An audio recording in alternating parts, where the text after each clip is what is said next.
Brand new season, brand new host, and brand new governance model. Welcome to Season 9 of MuniCast. I grew up in a small town. I'm small town at heart. I moved to the city, but deep down I've not gone that far. No matter where my roots take me, I grew up in a small town and I still got one foot on Main Street.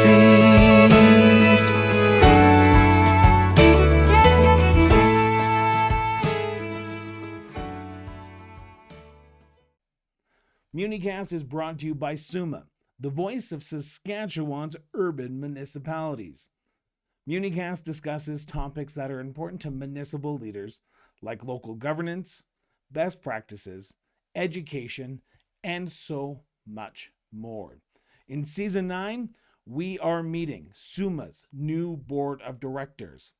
SUMA has adopted a new modern governance structure built from a thorough governance review and member consultation. This new structure is a caucus model, with a 7-member board and 34 representatives from villages, resort villages, towns, cities, and northern municipalities across all regions, marking the beginning of a new chapter for SUMA. Now, to kick off Season 9 and our dive into the SUMA board members, we are pleased to welcome to the show Randy Goulden, Councillor for the City of Yorkton and Your SUMA President. Our interview with President Goulden right after this quick message. From the smallest villages to the largest cities, every day your urban municipality supports you.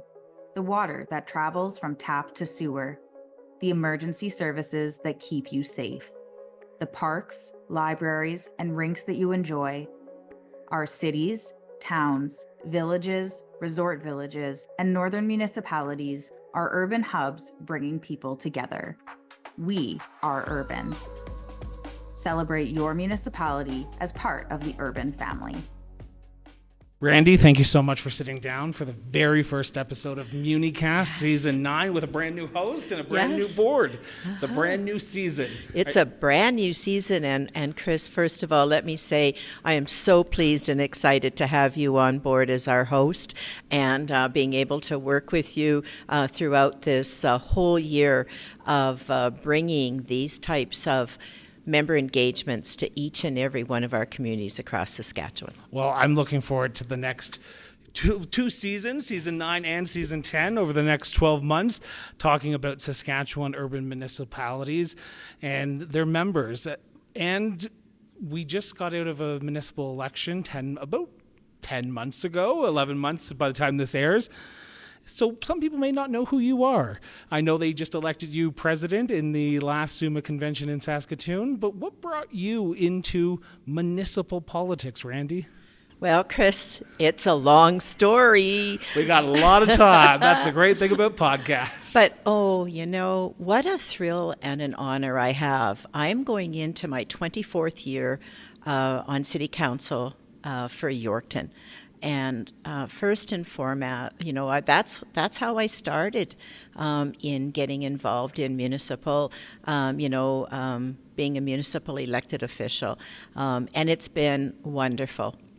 I have to say, because so many people say, well, how did you get into this?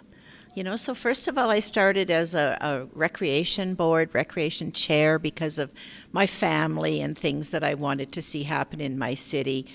Moved on to being elected to council, saw a role for myself as the regional director for SUMA for East Central Saskatchewan. And then after 14 years of doing that, I was interim president, I was elected president, and it is, as I said, my deepest honor to continue representing the voices of over 450 urban municipalities here in Saskatchewan. So what happened 14 years ago that you said Randy needs to be on the SUMA board as its regional director at the time, because we've now moved into a caucus situation? What happened 14 years ago that said Randy's going to be the person that needs to be the voice of the region? Well, Chris, I was on FCM on the FCM Board of Directors at that time, and a wonderful mentor, President of SUMA, Mike Badham, Councillor, City of Regina. Him and I traveled together, and he said, you know, Randy, have you thought of coming on the SUMA board? So I thought, yeah, that sounds like something I would like to do. But first of all, I have to understand what that means. I have to understand and get the I guess, the members, the towns, the villages, the cities in East Central Saskatchewan to elect me, because it's an elected position. And as I started chatting with some of them, hearing what they said, there's a position opened. So that's what got me on, because my concern at that time was I'm from a city. There are only 2 cities in East Central Saskatchewan. There's many more villages and towns. But as I started chatting with them and getting to know them even more, because, of course, Saskatchewan, in our province, you seem to know everyone. We are at certainly do. Yeah, we're at the rinks, we're at the community centers together. So the more I talked to them, the more I felt comfortable in fulfilling that role. And then the fact that I was elected, which means I'm accepted. So that's got me started.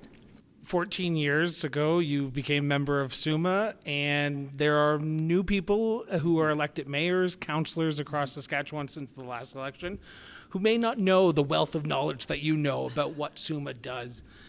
In an elevator pitch, what does SUMA do for the member municipalities, whether they be a northern resort all the way up to a big city like Regina and Saskatoon, from a president's perspective? Yeah. Well, and it's so interesting because Saskatchewan is vast. We have a lot of land to cover. We have 770 municipalities. Just under 500 of them are urban municipalities. We have 83% of Saskatchewan's population living in our urban municipalities in our province.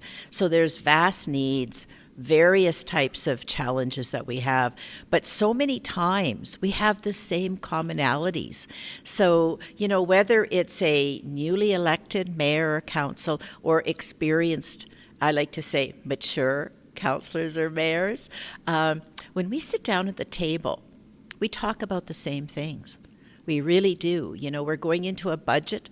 What's your budget challenge? Well, no matter if you're in a village of 100 people, or if you're in our larger cities, or if you're in the north, we hear the same things. Infrastructure, policing, healthcare, and they may be a little more, there are different portions of that may be more of a concern from a different municipality, but they're all the same. So that's what SUMA can help and help these municipalities with, whether it's advocacy or some of the programs and services we offer or some of the capacity building things that we can do. That's what we can do for those municipalities. And more than ever, we need to work together on these things. Collaboration has been a big talking point for yourself in the time that I've known you in the last 2.5 years. You have many diverse municipalities. You have northern resorts, you have summer resorts, you have villages, towns, cities. How do you, as president and the board, manage all those different aspects? Because you're right, all the challenges may be the same, but the solutions can be a little bit different for a small town compared to a big city. So how does SUMA work with all members to ensure they find the correct solution for the issues that they're facing? And Chris, that question leads to something that SUMA's been doing for the last 3 years. In the 2021 strategic plan that the board put together, one of the strategic priorities was an efficient, modern governance process so that we could hear all of that and then come up with the solutions or the way we were going to fulfill that. So that started way back in 2021, and 3 years ago now, we undertook a bylaw and governance review. And through that, we had member engagement for those 2.5 years before the decision was finalized and the vote took place on that. So we were out in every region. We had many different touch points, whether it was an evening, webinar, or going out and having individual talks, going to the towns, the villages, the cities, the northern municipalities. So we gathered all that information, and that allows us to know just how we can provide some solutions. And now that we have those caucuses, and that's how we're governing, through caucuses.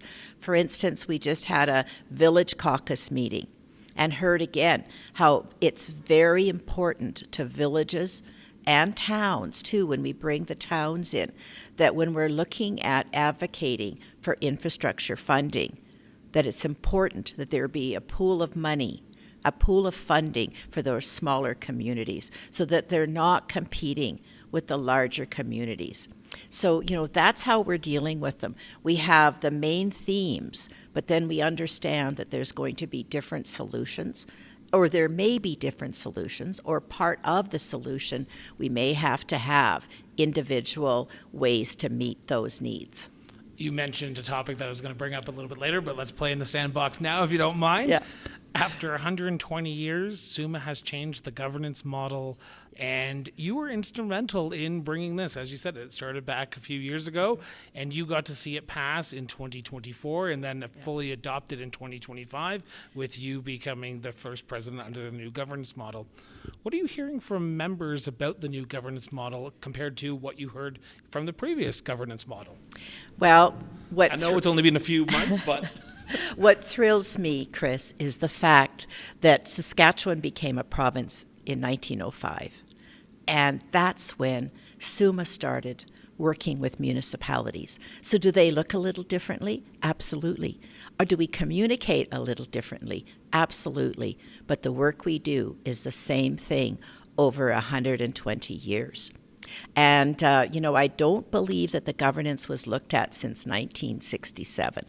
So yes, it was time, because I go back in the records and the history of when our province started, and the first prime minister took a look at where the province was going to be. 70% of the population at that time lived in rural Saskatchewan, 30 in the communities. But it was those communities that started getting together to provide the services. How are the roads going to look? Is there going to be clean water? Well, Chris, 120 years ago, we still look at that and we still do that. We just do that a little differently. We engage a little differently. 120 years ago, there was probably an annual meeting. Everybody came in the horse and buggies, and they had resolutions. So things are a little differently now how we connect.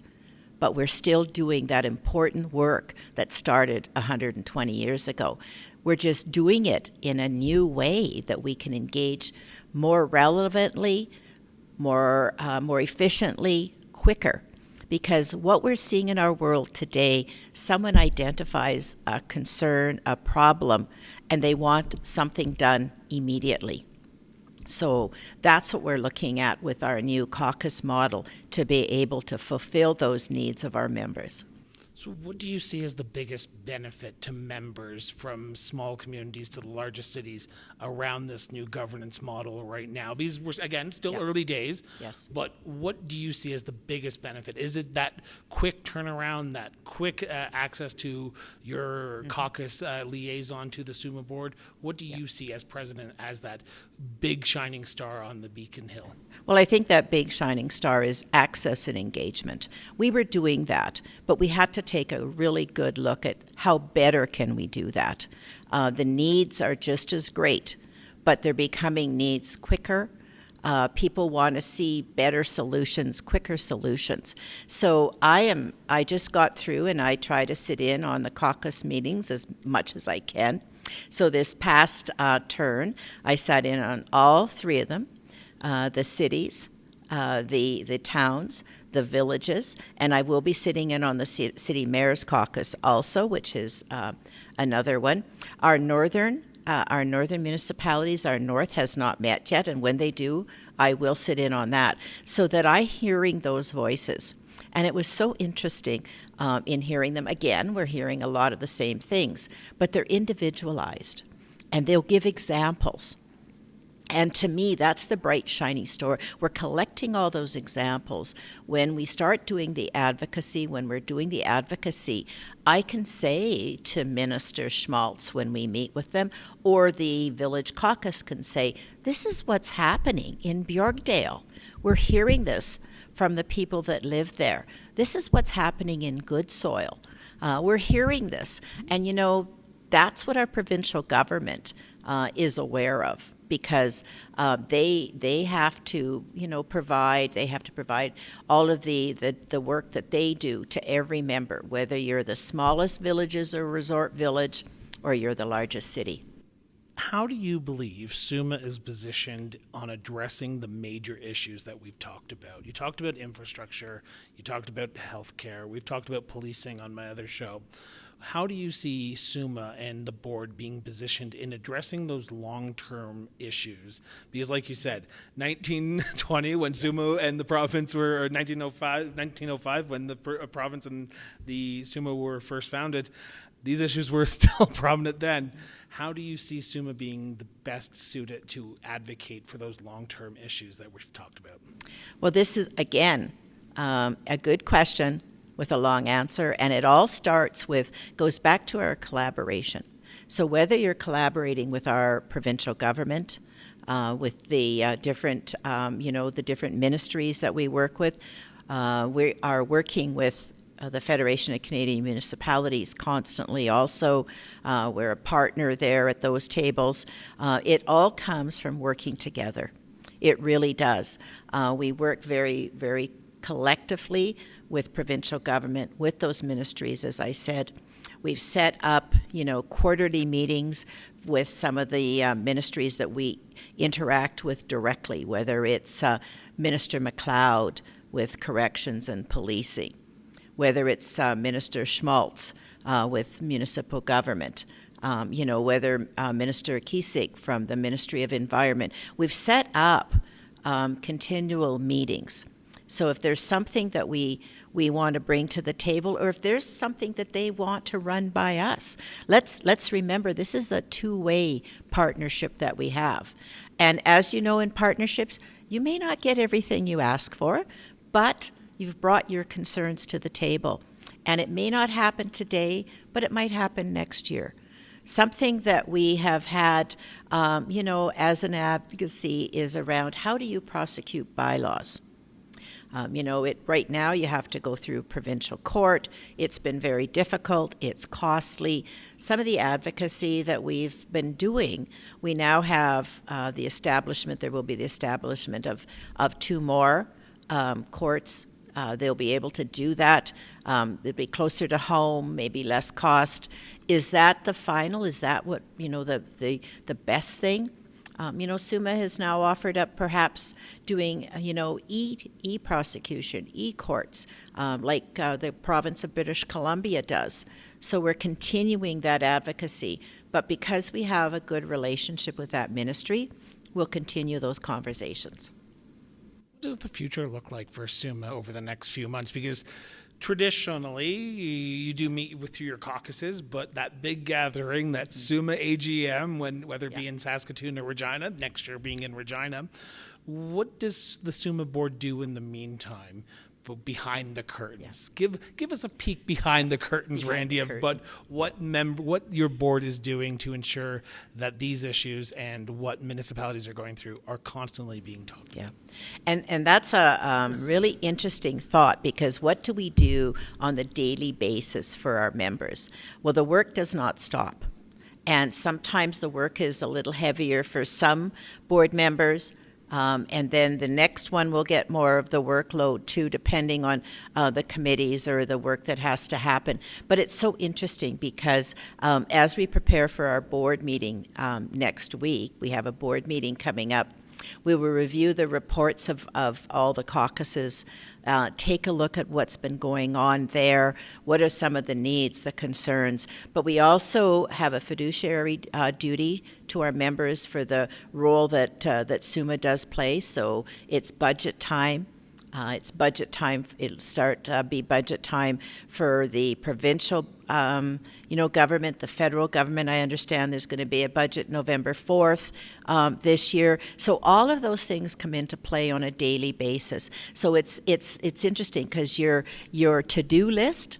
What I've found with the to-do list for a board member, it changes every day. Yes, you've got the things that we have to do this month or this week, but we may get a call from a minister saying, well, what are your thoughts on this?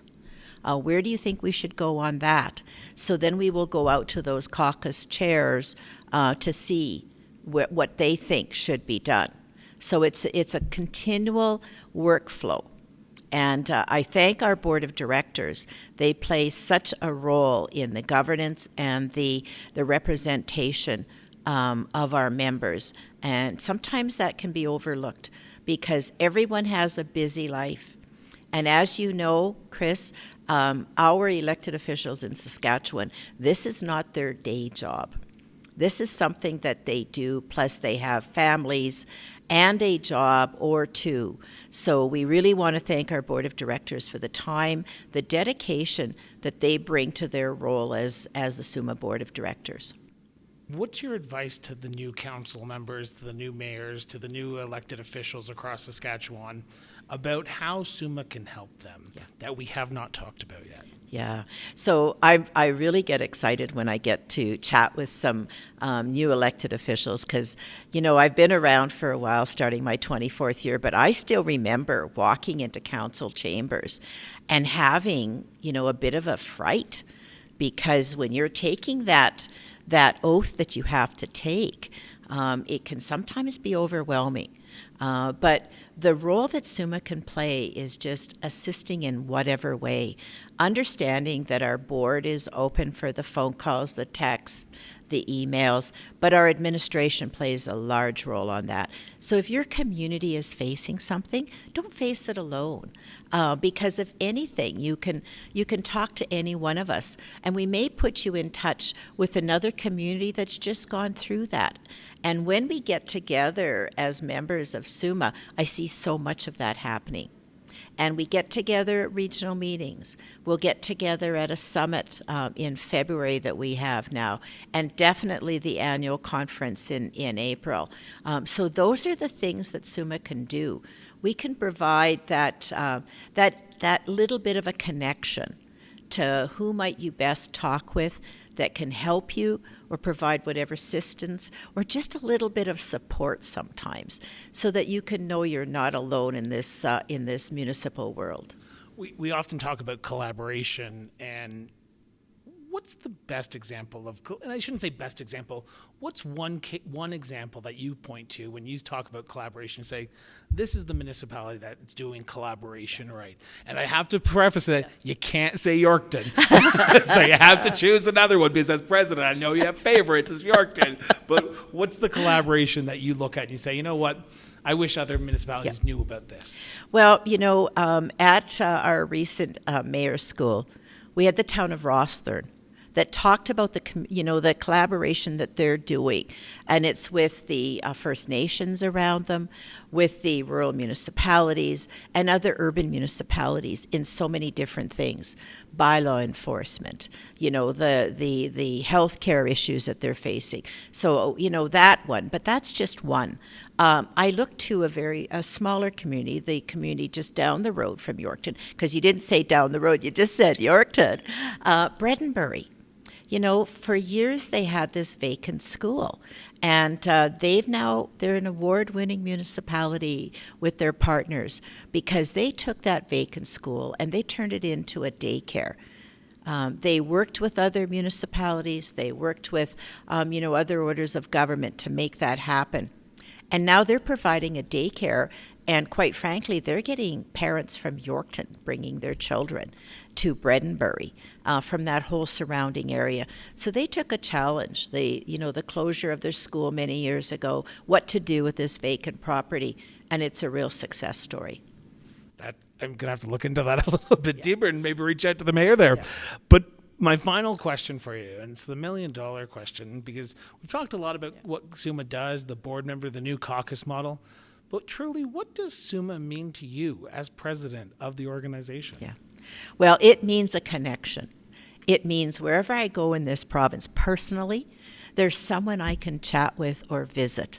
A few weeks ago, my daughter and I had decided we wanted to go to Indian Head because a connection that I had with them through my work at the Yorkton Film Festival and their museum and their Indian Head rockets from the 30s and 40s been inducted into the Saskatchewan Sports Hall of Fame. So we just didn't go to Indian Head. We stopped in Grenfell and we stopped in Wolseley and then we went to Indian Head and a stop in Capel. And it was wonderful because I would go there and I'd say, yeah, I know the mayor here. Yeah, they're doing this thing. And then we stopped and asked a resident in Wolseley because we got a little bit lost and we weren't sure what one building was. And I was able to see the pride that he had in his community. It was wonderful, and it connects me to all those communities. When I can see a resident taking the pride that he took, and then that inspires me to go home to my community and look at what better can we do for every one of the people that live in my community, but just not in my community, in the whole province of Saskatchewan. Randy, that is the perfect President Goulden. I apologize. That is the best place I think we can end this interview. Thank you so much from the bottom of my heart for sitting down, but also thank you so much for collaborating with the Cross Border Network, because I'm so honored and so looking forward to meeting more of your member municipalities and being in the communities over the next year. So thank you so much. Thank you, and I look forward to more conversations and listening to some real inspiring MuniCast. Thank you for joining us for this very first episode of Season 9 of MuniCast. We appreciate you spending time with us as we get to know the people shaping the SUMA Board of Directors. We will be back in 2 weeks' time with our next guest, Regina City Councillor Shannon Zakidniak. But before we go, we have a new segment we're introducing on MuniCast, and it is 60 Seconds with the Board Members. Here's our first segment. Councillor Zakidniak is coming up next week on MuniCast, and we're sitting down with her for a quick rapid-fire questions, 5 questions in under a minute. Councillor, what was the last movie you watched? Honey, I Shrunk the Kids. I watched it with my kids. It was great. What's the last book you picked up and you said, I can read this over again? It was this book about this person who traveled China. I can't actually remember what it was called, but this travel writer who traveled around China and was really interesting. Wow. Yeah. Where's the one place in the city of Regina you can go to decompress? A. Wilson Park, which everybody knows about Wascana Park. A. Wilson Park is it's not as big, but it's quite large and it's less visited. And so it's this this gem of Regina that lots of folks don't know about, with 2 islands in the middle of the creek too. Where's the one place in the province of Saskatchewan you got away to in the last year that was not the city of Regina? Okay, well, I don't know if I got there in the last year, but one of my favorite places is Grasslands National Park. It's just amazing, beautiful, remote. I guess I like not being around people when I get to escape, because those two have that in common. And the final question, in one word, describe the city of Regina. Underrated. Thank you so much. Once again, thank you so much for tuning in. If you haven't already, be sure to subscribe to MuniCast on your favorite podcast platform, or hit that subscribe button if you're watching this on YouTube. Until next time, thank you for spending a little time with us, and we'll see you down on Main Street. I grew up in a small